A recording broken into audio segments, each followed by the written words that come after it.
E aí, pessoal, tudo bonzinho? Gostou do meu novo visual? Eu mesmo que fiz, hein? Vamos lá, pessoal. Olha, vamos fazer hoje algumas funçõezinhas orgânicas bem mais difíceis de cair, mas que são importantes. Aí a gente vai ver agora, pessoal, sal de ácido carboxílico. Isso mesmo, o composto que é derivado do ácido carboxílico. Só que no lugar do hidrogênio da hidroxila do ácido, você vai ter um cátion, você vai ter um grupo funcional metálico. Então você vai ter geralmente um metal ou um cátion que não seja metálico, como é o caso, por exemplo, do amônio, né? NH4+. Vamos dar uma olhadinha. Olha o ácido carboxílico, nesse caso o ácido etanoico, e uma base, o hidróxido de sódio. Reagiu, ó, ácido com base, vai dar um sal. Ácido etanoico vai dar o etanoato de sódio mais água. Gustavo, por que acetato de sódio?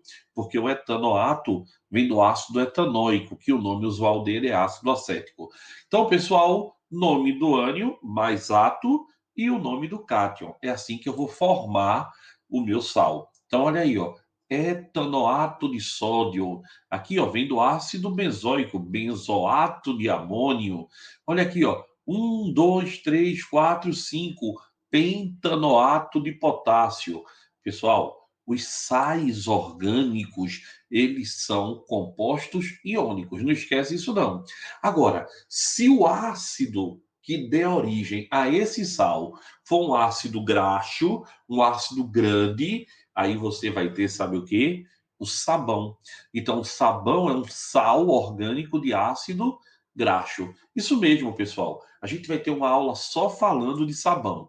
É importante que você também entenda que outra função deriva do ácido carboxílico. São os anidridos. Já ouviu falar disso? Anidrido. Anidro quer dizer sem água. Anidrido são compostos obtidos pela desidratação entre moléculas de ácidos carboxílicos. A desidratação pode ser intramolecular ou intermolecular. O mais comum que a gente encontra é a desidratação entre moléculas, a intermolecular, mas pode também acontecer dentro do próprio ácido.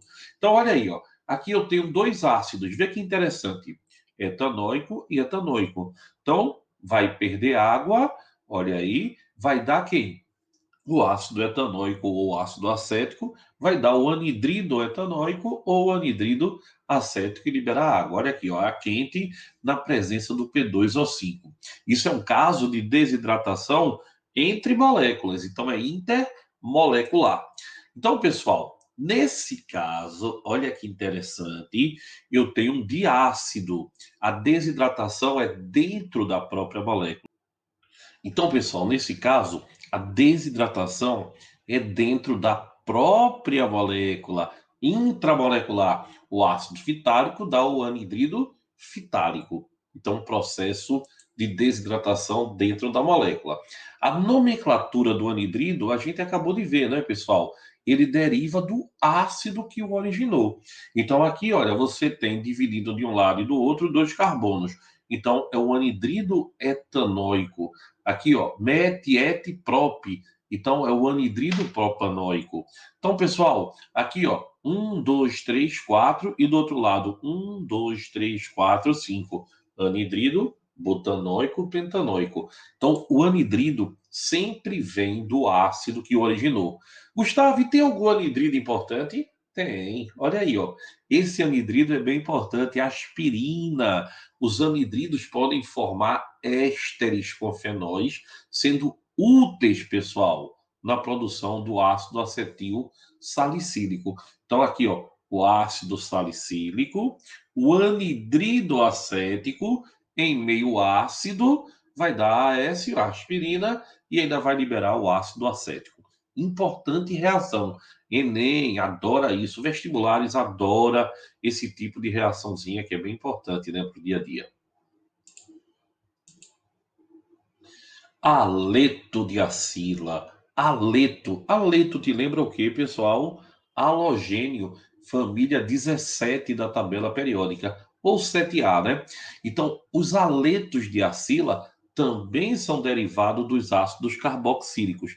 Só que nesse caso eu tiro a hidroxila inteira e no lugar dessa hidroxila eu boto um halogênio, flúor, cloro, bromo, iodo. Então, pessoal, o aleto de acila, o nome acila vem do radical acila. C dupla OH, perdeu o OH, ele vira o radical acila. Então, olha aqui, ó, cloreto de etanoíla, brometo de hexanoíla. Então, isso é uma função que a gente já conhece, tá? É a função do aleto ácido. Pessoal, continuando ainda na família dos halogênios, é importantíssimo falar agora desse pessoal aí, ó, aleto orgânico. O aleto orgânico, diferentemente do aleto de acila, né? A gente tem aqui, pessoal, ele derivado do hidrocarboneto normal. Então, eu tenho um hidrocarboneto e substituo um ou mais hidrogênios pelo radical do grupo dos halogênios. Então, por exemplo, aqui era o etano, não é? Com dois carbonos. Eu teria um hidrogênio e botei o cloro. Aí virou cloro, etano. Agora aqui, ó, eu tenho o metano antigo com cloro e um bromo. Aí eu boto bromo, cloro, etano. Vê que interessante, pessoal. Agora tem uma pegadinha aqui que eu queria que você ficasse, ó, olho atento. Os aletos orgânicos, pessoal, na hora que você vai dar a nomenclatura. A gente aprendeu que a ordem é sempre quem? Função dupla, tripla radical. Aqui, olha, no carbono eu tenho um radical, no outro eu tenho um bromo. Pessoal, é normal que o aluno vá começar pelo lado do halogênio. E aí, meu amigo, ladeira da Sé, toda ensaboada, você descendo no skate. Os aletos orgânicos, o halogênio, não possui prioridade na numeração da cadeia principal. Não possui. A numeração deve começar a partir da extremidade mais próxima da ramificação. Se tiver dupla, dá dupla. Então, olha bem, vou repetir nos aletos orgânicos, os halogênios não possuem prioridade na numeração da cadeia principal. Pessoal, se tiver um empate, Gustavo, assim, ó, daqui, ó, 1, 2 tem metil, 1, 2 tem bromo. Começo de que lado, Gustavo? No caso do empate, você vai pela ordem alfabética. Metil e bromo. Bromo é B, a segunda letra, né? Então, quem vai? O bromo. Então, pessoal, a gente não dá prioridade aos halogênios, a não ser no empate, vai pela o quê? Pela ordem alfabética. Não esquece esse detalhe, não, tá? Por exemplo, aqui ó, tem um radical etil e tem um flúor. Etil é, flúor F, é F. Então, começa pelo etil, ó. Um etil ordem alfabética. Pessoal, não esquece não, viu? Os halogênios não têm prioridade na nomenclatura. Aí aqui a gente também pode chamar eles de eto, a nomenclatura usual, tá? O halogênio é citado pelo prefixo com eto. Então aqui, ó, cloreto de etila, fluoreto de fenila, brometo de benzila, cloreto de etenila ou radical etenil, que é o radical vinil. Então, cloreto de vinila. Importante nomenclatura, tá? E para você, pessoal, guardar na sua lembrancinha dos aletos orgânicos, tá bom? Não se esqueça, eles podem ser classificados em relação ao grupo orgânico a que ele está ligado. Então, pode ser um aleto de alquila, se tiver ligado ao radical alquil, né, que é metil, etil, propil, tal. Há um aleto vinílico, se for um radical etenil, ou um aleto de arila, se for um radical derivado dos aromáticos. Tá vendo como é legal? É interessante, é fácil de entender, tá? E aí, pessoal, vamos lembrar agora dos aletos importantes. Clorofórmio, exatamente, CHCl3, possui uma função anestésica, mas atualmente ele não é mais usado como anestésico, não, tá? Porque ele é tóxico, então ele é usado como solvente. Outro muito conhecido de todos nós, pessoal, é o CCl4. tetracloreto de carbono.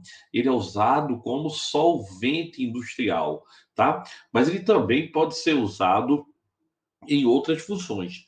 A exposição a concentrações elevadas do CCl4, pessoal, olha, incluindo o vapor dele, viu? Pode afetar o sistema nervoso central e ainda causar danos a fígado e rins. Ou seja, os haletos, os compostos que têm halogênios, eles são extremamente reativos e são também geralmente perigosos, tá?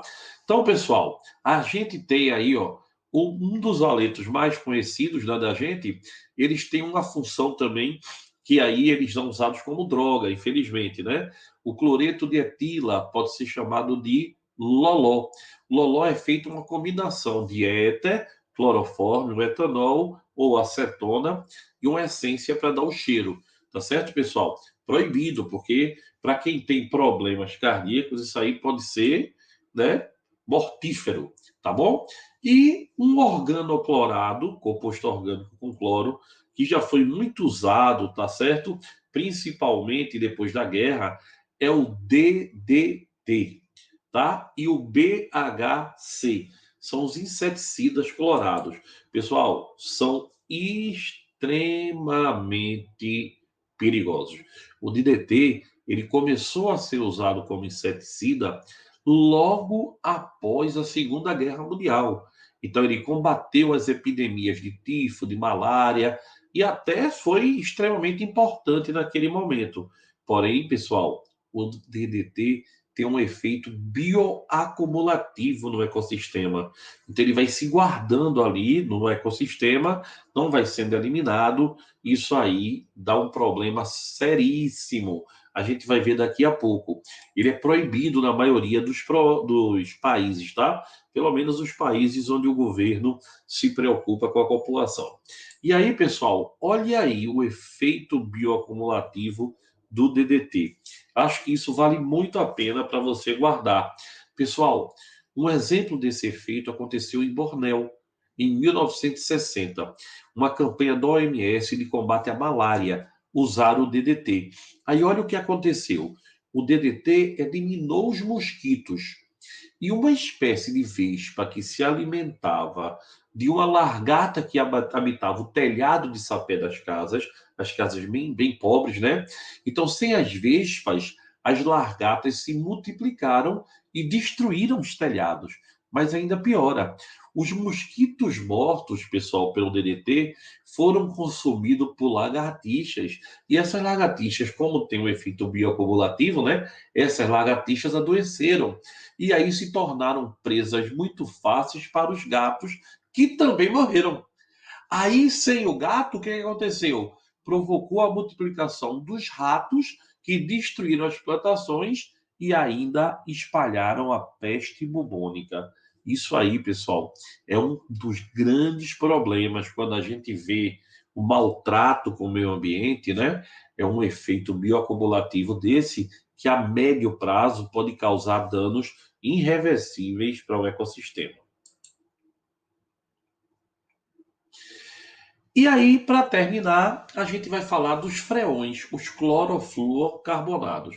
Pessoal, esses haletos que têm cloro e flúor na sua estrutura, eles são utilizados ou foram utilizados mais, né, como gases de refrigeradores, aqueles propelentes de aerosóis usados em ar-condicionados, refrigeradores, chamados de freões.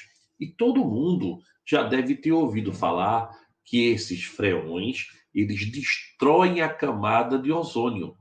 Destroem a camada de ozônio. Hoje em dia são proibidos. Hoje em dia os gases propelentes são a base de hidrocarbonetos, tá certo? Então os freões, eles ativam, eles quebram o ozônio, reagindo o haleto com o oxigênio do ozônio e transformando o ozônio em O2, o que é ruim, porque aí quebra o ozônio e a camada de ozônio vai se esmilinguindo, vai se acabando. E as dioxinas, que são produtos totalmente indesejados, tá? No processo industrial. Elas envolvem reações com cloro. Então você tem na preparação de pesticida, polímero, na indústria têxtil, no branqueamento de papel.